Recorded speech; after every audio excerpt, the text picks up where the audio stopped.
Ipinagdiriwang ng SB19 member Stel ang kanyang 29th birthday noong Hunyo 16, 2024. Ang mainit na pagtanggap sa kanya ng mga manonood ng Hitman, David Foster and Friends sa Arena Coliseum noong Martes, Hunyo 18, ang isa sa mga hindi malilimutang regalo na kanyang natanggap. Ang Hitman ay matagumpay na concert ng Canadian musician at songwriter na si David Foster. May espesyal na partisipasyon dito ang kanyang asawa, ang American Idol runner-up na si Catherine McPhee, ang R&B and pop group na All for One at ang singer-songwriter na si Brian McKnight. Kasama rin sa Hitman ang Filipino singer na si Joaquin Garcia at JV Decina na personal na pinili ni David para magtanghal sa kanyang concert. Pero si Stel ang napansin at pinuri ng husto ng manonood. Inimbitihan si Stel sa Hitman bilang opening act at 3 kanta ang inawit niya. Ang All I Ask ni Adele Daphne Gravity mula sa musical na Week at ang kanyang debut single na Room. Nang awitin ni Stel ang mga nabanggit na kanta, tumatanggap siya ng malakas na palakpakan mula sa manonood na hindi maipagkakailang tagahanga niya at ng SB19. Pero matapos awitin ni Stel ang All By Myself na isang surprise number, binigyan siya ng standing ovation at malakas na pagpalakpakan ng audience sa loob ng Arena Coliseum. Karamihan ng mga market audience ni David ay mga senior citizens at ang mga manonood formal ang mga kasuotan. Kabilang sa mga pinahanga ni Stel sa husay niya sa pagkanta, sina TV5 Chairman Manny B. Pangilinan, ang mag-asawang George Araneta at Stella Marquez de Araneta, ang talent manager na si Vena Forres, si Senator Raffy Tolfo, ang MWEL President na sina Chai Cabal Revilla, at ang executive ng iba't ibang malaking kumpanya sa Pilipinas. Nakita ng mga manonood ng Hitman na may kakayahan si Stel na maging kaboses ni Celine at ng King of Pop na si Michael Jackson nang kantahin niya ang All By Myself at ang Room respectively.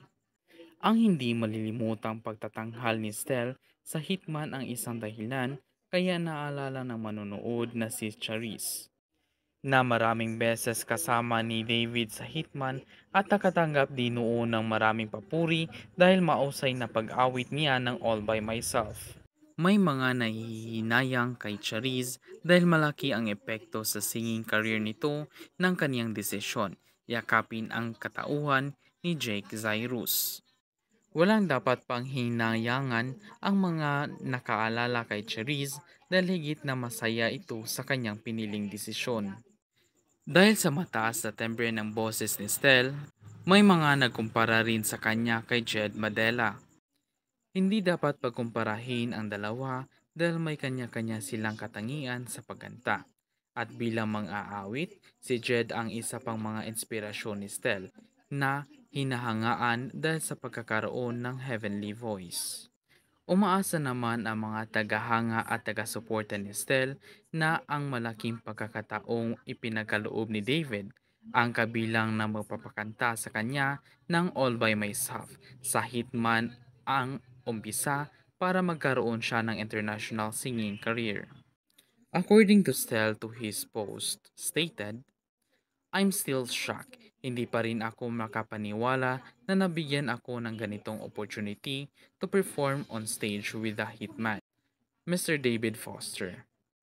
So, pag-akyat ko ng stage, dapat mag-soundcheck na ako for my spot. Pero nagulat ako, Sir David is playing the piano.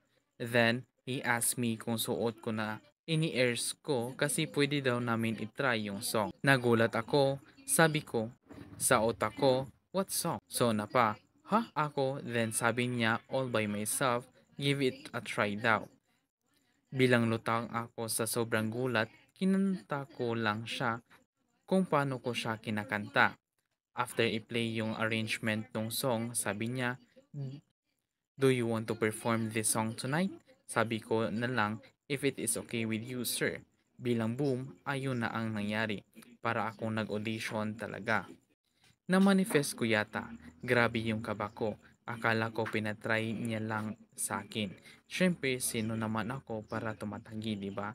Minsan lang yung ganong pagkakataon, kaya binigyan ko talaga yung best ko. Pagkatapos ko nag-perform, grabe din sigawan ng mga team and staff sa likod para kaming nanalo ng contest tapos talon kami ng talon. Grabe. Ayun lang, ang baba ng kwento pero sulit ang experience. Thank you sa lahat ng sumusuporta. Thank you Sir David Foster and to the whole team. Sana nagustuhan niyo po yung performance ko. Thank you Lord, kayo po talaga yung boses ko kagabi. Salamat po. Ayon naman sa mga netizens, congrats dear Stel. Kaya ko din yan, di ko lang ginagawa. Wow, amazing to the highest level. Ikaw, ano ang reaksyon mo sa video ito? Pakishare po yan sa comment section. At kung gusto mo rin mag-request ng video, i-comment na din ang title para magawan ko ng research.